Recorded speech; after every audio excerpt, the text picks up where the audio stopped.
What's up? It's your boy Joel Ortiz, and I want y'all to keep it locked right here because y'all watching the real Gully TV. It's official. This ain't no phony business right here. This is Gully TV. You keep it right here. Yawa.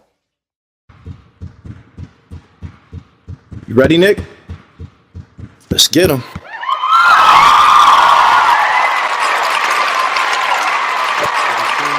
Watching Gully TV. I have a very special guest here. This is a rare sighting. When I started my career, there was certain media personalities that was at the very, very top of urban media, hip-hop, sports, fashion, art, everything that I do right now. There was a specific group of people who dominated this position, in my opinion. And amongst those were people like Charlamagne the God, Angela Yee, Angie Martinez, and this lovely lady is standing before my camera right now. Would you please introduce yourself? Gossip Viv. Ain't nobody gonna remember me. You Ain't nobody don't gonna think remember so? me. Absolutely not. Of course they will. How you been? I'm good. How are you? I'm working, man. One of my responsibilities at Gully TV is try to produce the most original content as possible. And the pandemic led to a lot of people launching podcasts from all sorts of angles. So a little bit of everybody is doing what I do now and what you used to do. What I used to do that everybody complained about when I was doing it, and now everybody in their mother's doing it.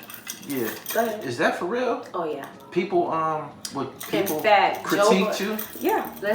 I'm gonna put it out there. Go ahead. My good boy Joe Button. I've interviewed him before in the past, and I invited him up to thiis50 to do an interview, and it was like, I don't want to do an interview, I don't want to do an interview. And now look at him. He has a podcast, and what does he do? Interview people. There you go. Right. So at the time, did you feel like people didn't understand or didn't appreciate that what you did? Mm-hmm. I have to add. Yeah.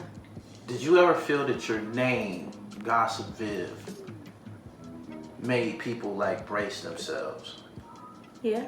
For real? Mm-hmm. Waka Flocka wouldn't interview with me because of my name. Word? Mm-hmm. Was that something that happened often? People was kind of like shook about, you know, what your interviews would entail because your name was Gossip Viv? I mean, yeah, sometimes, but if you, not to say that these people are not real, but real people don't care. Right. I'm gonna ask what I ask. If you want to answer the question, you answer the question. If not, you don't. Right. Why did you decide to go by such a controversial moniker? I didn't. Angela Yee gave me that name. Oh yeah? Mm-hmm. I used to go by the NYC Gossip Girl. New York City Gossip Girl. Yeah, okay. I went by that. And she was like, hell no, that's too long. Just Gossip Viv. And I was like, all right, that's cool. And I just ran with it. Yeah. Mm-hmm. So how long did it take before it started to stick? Because you went on to establish a website and a blog that you were writing and a bunch of other shit, right? My website was hiphopgossipsite.com, but I used to write for other websites as well, not just mine. Okay. Mm-hmm. Give me some history on some of the people that you wrote for. Talk That Ish with Tiana Smalls, Urban, I forgot what the name, it was so long ago and I'm of a certain age, my memory's long. Urban something, and then I did a lot of radio. Okay. Urban Latino radio with Pretty Lou from the Terror Squad. Right. I worked with Steph Lover at DTF Radio. My cousin Star and Buck Wow. I've been on The Breakfast Club. That's your cousin? Yeah, he's my cousin. That's your cousin? Real life cousin. For real? Real life cousin. Okay. Yeah. So this journalism, that's what people call it now. I believe when you was doing it, probably was called maybe like broadcasting or something like that, or blogging with a B. Yeah, it was blogging. It was called, back in the day, it was called blogging. With a B. Now they call it vlogging with a V. Well, vlogging is video. Okay. Blogger, you know, I used to have video because Yeah. I recorded everything that I did, but I used to write on it. I went to Yeah. school for writing. Did you? Mm-hmm. Where'd you go to school at? I'm not talking about college. I'm talking about in high school. That's what I used to. Yeah, I used to write. Yeah, I wasn't made for college. All right, that was actually my first skill set. Before I got behind these cameras, I started out as a writer myself. So Yeah, shout out to you. Queens, New York, Queens native. Southside. She said Southside. That's right. Tell me what Southside. Southside, we outside. Yeah, they want to know since you added the Southside. So it's a story now. Why? Because the history. Because of 50? The history attached to the Southside, not just him, but the Supreme team and a bunch of other people. Right. You know what I'm saying? So we can go ghetto Quran with this interview now since you're from the Southside. Go ahead. Tell me what it was like growing up on the South Side of Queens. For me, my experience, it was a little different because I'm mixed. Mm-hmm. So I was never really accepted in any group. For me, that's been my experience. So I really hung out with my cousins. Why you feel you wasn't accepted? It's been my experience that black people are often accepting of people who are cool or thorough. You strike me as being cool and thorough. So why you felt that you weren't accepted? Because I wasn't the Spanish girl, and I wasn't all the way the black girl. Right. So you're not Spanish? I'm mixed. I'm both. Okay. I'm both. Right. So to me, being with my family and my cousins, it was comfortable because they knew who I was, and I didn't have to. You know, it was. Let me just say this: I felt like I wasn't accepted. Like I couldn't chill with the Spanish girls because they was talking Spanish, and I didn't really know. Right.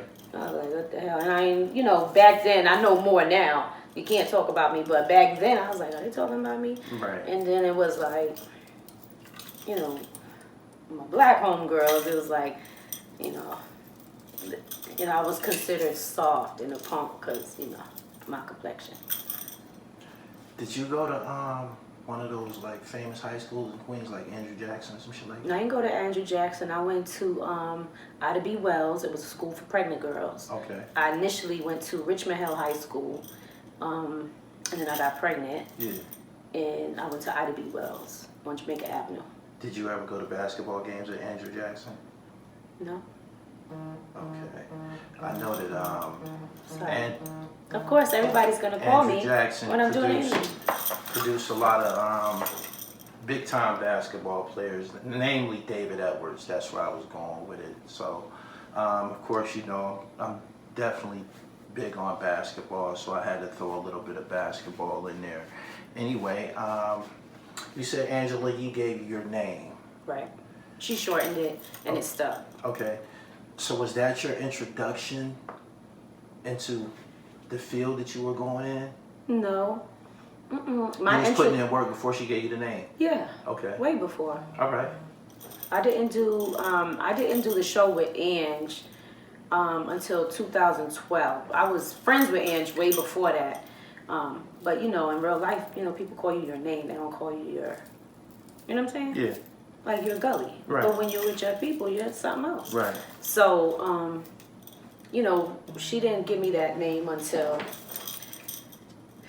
I'm sorry. Right. Until we did the show. I'm sorry, what was the question? You straight. I got like 3 phone calls back to back and I knew I would get them. I'm sorry. You're important. When I took notice of who you were was during the This Is 50 era. This was like right after the DVDs kind of went away and everybody came to the online realm.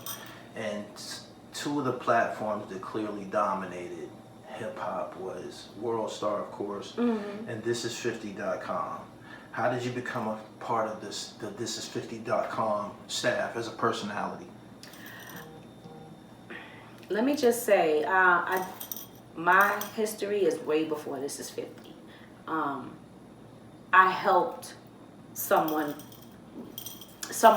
like Craze Billings create All Access DVD magazine. Okay. So I was an integral part of the creation of that. All right. And if you look back at those DVDs, you'll see like this little, like a little flyer inside of the DVD cover, and it'll say talent coordinator or something to that effect. And then my name is on there.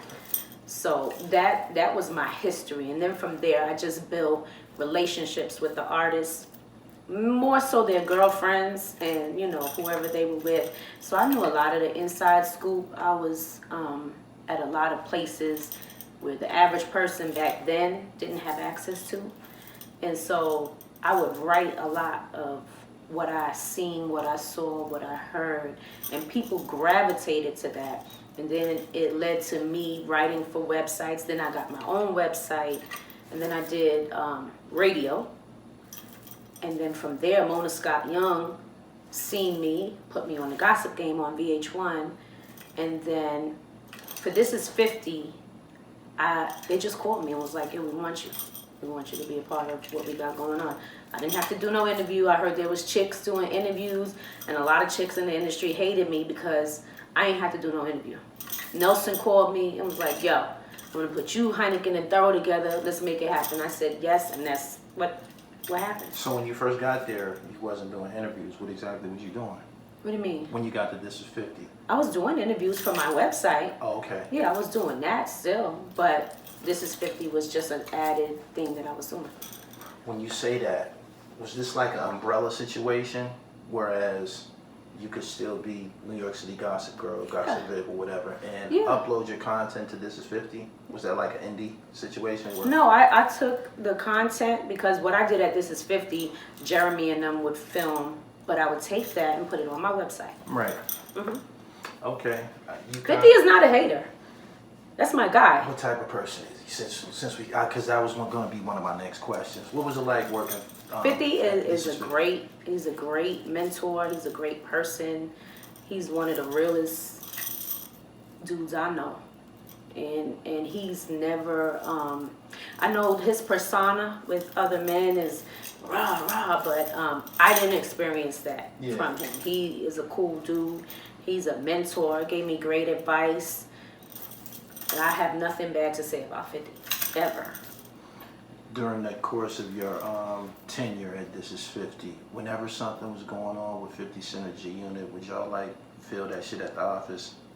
We would feel it because people either did not want us at the events or they wouldn't interview with us.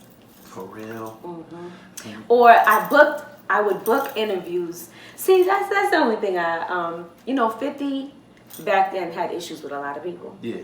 So I would book people and not know that there was a beef, and then I would get the call like, "Yo, they can't come up here."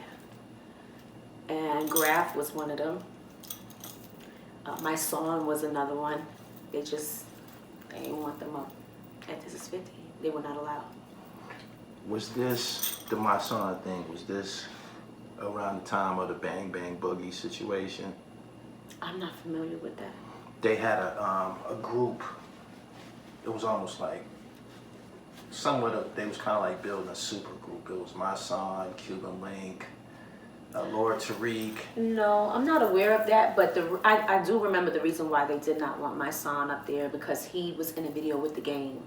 And at that point in time, 50 and The Game were not getting along. Yeah. And so I guess by My Son being in whatever video it was like, "We don't want you up here." Got it. All right. I think he might have had a situation at Black Wall Street briefly, My Son. But okay, so that you would just get a call, yo. I would get a call, literally, right, and be like, call them up and tell them they're not allowed up here. How did you go about securing talent, or how did you decide exactly who you wanted to interview at the time? What was your itinerary? I never had an itinerary. I never had that. Because of all the relationships that I've built, and I've been in hip hop since the late 90s, early, So I've been in here in this industry for a long time. So my relationships are really good with people. So really, it would just be like whoever I felt like I wanted up to come up. It would literally just me call them and be like, "Yo, come up." Right. And they would. Got it. Your website.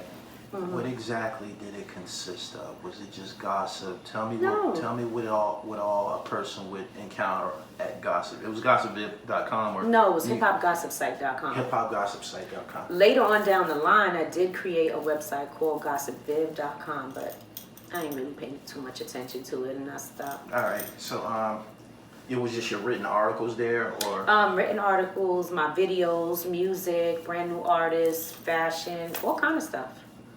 But the main gist of it was rumors and gossip. Got it. Mm-hmm. All right. It sounds so messy. I don't like that. It sounds so, I don't like what you're saying. It sounds so messy. It sounds like almost like a female Charlamagne.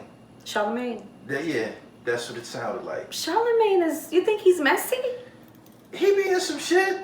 Yeah, didn't Birdman? Charlamagne is my guy. Didn't Birdman have to come up there and confront him and shit like that? Did Birdman really confront him? He said them niggas better put some respect on his name. That's what he said. Yeah. That's what he said, but I don't think it was an issue where he confronted them, because to confront someone means to voice your opinion on what took place, and he didn't do that. Right. He didn't want to speak to them. So Right. he didn't confront them. He sat there like a big baby. Yeah. And his name is Baby. Yeah. And he said put some respect on his name and then left. What was the resolve?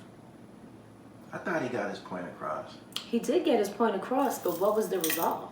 You gave them content.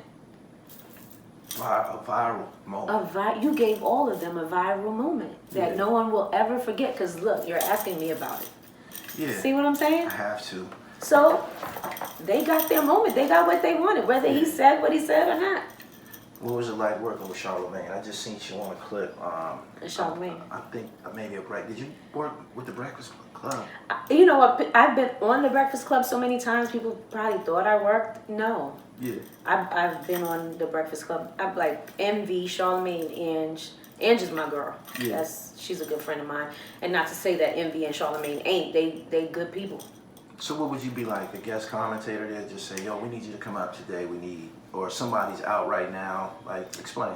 The first time I went up there was because I was on the VH1 show. So we were going to talk about the episode that had just passed. Actually, I went on there twice to talk about episodes that I was on. Then I went up there to promote my book. Then I went up there to bring LeVar Ball and his sons up there. And then I went up there to bring Duchess when she was having issues at Black Ink, because I did an interview with Sky's son. I'm the reason why Sky's son was even part of Black Ink. Right, okay. Girl Gossip Viv, and you are watching The Dribble by Gully TV.